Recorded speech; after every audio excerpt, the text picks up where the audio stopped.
Hi friends, ಎಲ್ರಿಗೂ ನಮಸ್ಕಾರ. ನಾನಿವತ್ತು ನಿಮಗೊಂದು ರೆಸಿಪಿ ಹೇಳ್ತೀನಿ. ಅದೇನಪ್ಪ ಅಂತಂದರೆ, ಈ ನಾಟಿ ಈರುಳ್ಳಿ ಸಾರು ಮಾಡೋದನ್ನು ಇವತ್ತು ನಾನು ನಿಮಗೆ ತೋರಿಸ್ತೀನಿ. ನಾಟಿ ಈರುಳ್ಳಿ ಸಾಮಾನ್ಯವಾಗಿ ಎಲ್ಲ ಗೊತ್ತಿರುತ್ತೆ. ಅದಕ್ಕೇನು ಬೇಕಪ್ಪ ಅಂತಂದರೆ, ನೋಡಿ, ನಾನು ಈರುಳ್ಳಿ ಸಿಪ್ಪೆ ತೆಕ್ಕೊಂಡಿದ್ದೀನಿ, ಅದನ್ನು ಹೆಚ್ಕೊಂಡಿಲ್ಲ. 2 ಮೆಣಸಿನ್ಕಾಯಿ ಕಟ್ ಮಾಡಿ ಇಟ್ಕೊಂಡಿದ್ದೀನಿ.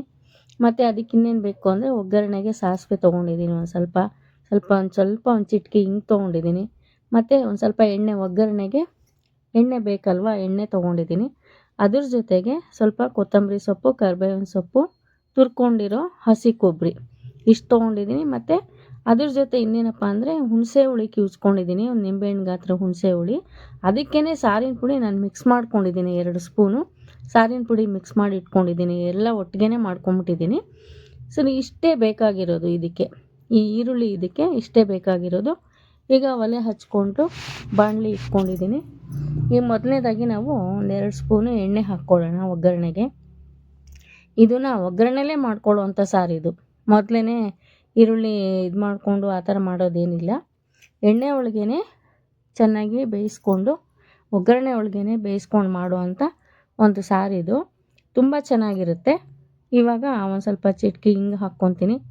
ಹಿಂಗು ನೀವೆಲ್ಲದಕ್ಕೂ ಏನೇ ಒಂದು ಸಾರು ಮಾಡಿ, ಹುಳಿ ಮಾಡಿ, ಒಂದು ಗೊಜ್ಜು ಮಾಡಿ, ಏನೇ ಅಡುಗೆ ಮಾಡಿ ಫ್ರೆಂಡ್ಸ್, ನೀವು ಸ್ವಲ್ಪ ಹಿಂಗೆ ಹಾಕ್ಕೊಂಡಿದ್ದೀರಾ ಅಂತಂದರೆ ತುಂಬ ಟೇಸ್ಟಾಗಿರುತ್ತೆ. ಈಗ ಹಿಂಗೆ ಹಾಕ್ಕೊಂಡಿದ್ದೀನಿ. ಸ್ವಲ್ಪ ಸಾಸಿವೆ ಹಾಕ್ಕೊಂಡಿದ್ದೀನಿ. ಸ್ವಲ್ಪ ಅಂದರೆ ಒಂದು ಅರ್ಧ ಸ್ಪೂನ್ ಸಾಕು. ಏಕೆ ಅಂತಂದರೆ ಸ್ವಲ್ಪ ಮಾಡ್ಕೊಂಡಿರೋದ್ರಿಂದ ಒಂದು ಅರ್ಧ ಸ್ಪೂನ್ ಸಾಸಿವೆ ಹಾಕ್ಕೊಂಡಿದ್ದೀನಿ. ಇವಾಗ ಸಾಸಿವೆ ಎಲ್ಲ ಸ್ವಲ್ಪ ಆಗಲಿ ಅಲ್ವಾ, ಎಣ್ಣೆ ಒಳಗೆ ಅದೆಲ್ಲ ಚಿಟಪಟ ಅಂತ ಅನ್ನಬೇಕು. ಈ ರೀತಿ ನಾವು ಮಾಡಿಕೊಂಡ್ರೆ ತುಂಬ ಚೆನ್ನಾಗಿರುತ್ತೆ. ಇವಾಗ ಸಾಸಿವೆ ಎಲ್ಲ ಆದಮೇಲೆ ಇವಾಗ ಇದ್ರ ಜೊತೆಗೆ ನಾವು ಕರ್ಬೇವಿನ ಸೊಪ್ಪು ಹಾಕ್ಕೊಳ್ಳೋಣ. ಕರ್ಬೇವಿನ ಸೊಪ್ಪು ಹಾಕ್ಕೊಂಡಾದ್ಮೇಲೆ ನೋಡಿ, ಇನ್ನು ಹಾಕ್ಕೊತೀನಿ. ಈಗ ಕರ್ಬೇವಿನ ಸೊಪ್ಪು, ಮೆಣಸಿನ್ಕಾಯಿ, ಕರ್ಬೇವಿನ ಸೊಪ್ಪು, ಈರುಳ್ಳಿ ಎಲ್ಲನೂ ಹಾಕ್ಕೊಂಡ್ರೆ ಒಗ್ಗರಣೆ ಒಳಗೆ ಚೆನ್ನಾಗಿರುತ್ತೆ. ಕರ್ಬೇವಿನ ಸೊಪ್ಪು ಹಾಕ್ಕೊಂಡೆ, ಮೆಣಸಿನ್ಕಾಯಿ ಹಾಕ್ಕೊಂಡೆ. ಈಗ ಇದ್ರ ಜೊತೆಗೆ ಈರುಳ್ಳಿ ಹಾಕ್ಕೊತೀನಿ. ಆ ಈರುಳ್ಳಿನ ನೀವು ಕಟ್ ಮಾಡಬಾರ್ದು, ಹಾಗೆ ಸಿಪ್ಪೆ ಸುಲಿದ್ಬಿಟ್ಟು ಹಾಗೇ ಹಾಕ್ಕೋಬೇಕು ಈರುಳ್ಳಿ. ಏಕೆ ಅಂತಂದರೆ ಅದು ಸ್ವಲ್ಪ ಚಿಕ್ಕದಾಗಿ, ಅಂದರೆ ಸಣ್ಣ ಇರುತ್ತಲ್ಲ, ಸೈಜು ಸಣ್ಣ ಇರುತ್ತೆ. ಅದಕ್ಕೋಸ್ಕರ ಅದನ್ನು ಹಾಗೇ ಸಿಪ್ಪೆ ಸುಲಿದ್ಬಿಟ್ಟು ಹಾಗೇ ರೌಂಡಾಗೇ ಹಾಕ್ಕೋಬೇಕು. ಏಕೆ ಅಂದರೆ ಇವಾಗ ನಾವು ಕಟ್ ಮಾಡಿಕೊಂಡ್ರೆ ಏನಾಗುತ್ತೆ ಅಂದರೆ, ತೀರಾ ಅದು ಎಣ್ಣೆನಲ್ಲಿ ಬೆಂದೋಗ್ಬಿಟ್ಟು ಒಂಥರ ನುಣ್ಣಗಾದಂಗೆ ಆಗೋಗುತ್ತೆ. ಅದಕ್ಕೋಸ್ಕರ ಈರುಳ್ಳಿನ ಹಾಗೆ ಹಾಕ್ಕೊಂಡು ಒಂದು 5 ನಿಮಿಷ ಚೆನ್ನಾಗಿ ಫ್ರೈ ಮಾಡ್ಕೋಬೇಕು. ಜಾಸ್ತಿ ಫ್ರೈ ಮಾಡ್ಕೊಳ್ಳೋದು ಬೇಡ. ಏಕೆಂದರೆ ಅದ್ರದ್ದು ವಾಸನೆ, ಅಂದರೆ ಹಸಿದು ಸ್ವಲ್ಪ ಹಸಿ ಹಾಗೇ ಇರಬೇಕು. ಹಾಗೆ ಇದ್ದರೆ ಚೆನ್ನಾಗಿರುತ್ತೆ. ಪೂರ್ತಿ ನಾವು ಅದನ್ನು ಕೆಂಪು ಹುರ್ಕೊಂಬಿಟ್ರೆ ಅದ್ರ ಟೇಸ್ಟೇ ಬೇರೆ ಆಗೋಗುತ್ತೆ.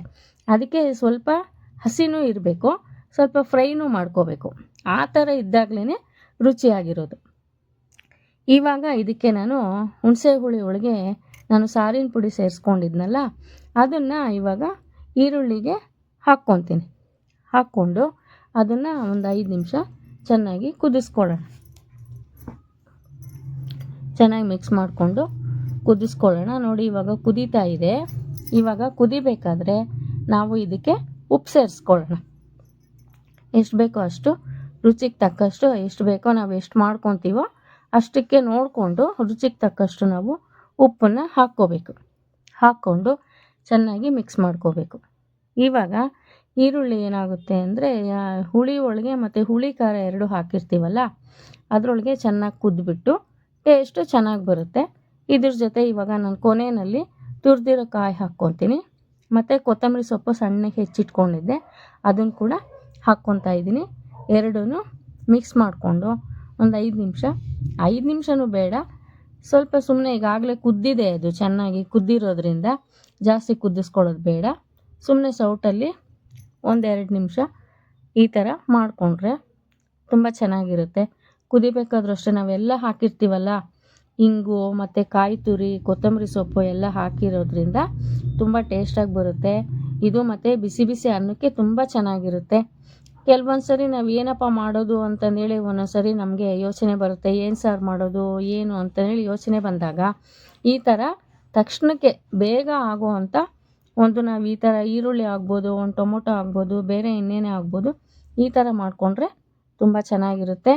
ನೀವು ಒಂದು ಸರಿ ಟ್ರೈ ಮಾಡಿ, ಒಂದು ಸರಿ ಮಾಡಿ ನೋಡಿ ಫ್ರೆಂಡ್ಸ್, ತುಂಬ ಚೆನ್ನಾಗಿ ಬರುತ್ತೆ ಇದು.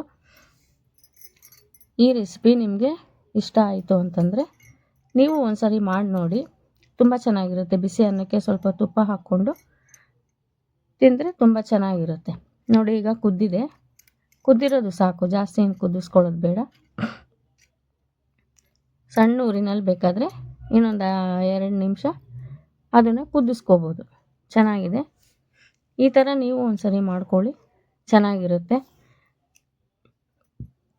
ಅಷ್ಟೇ ಫ್ರೆಂಡ್ಸ್, ಬಿಸಿ ಅನ್ನಕ್ಕೆ ಹಾಕ್ಕೊಂಡು ತಿಂದರೆ ನೈಟು ಚೆನ್ನಾಗಿರುತ್ತೆ.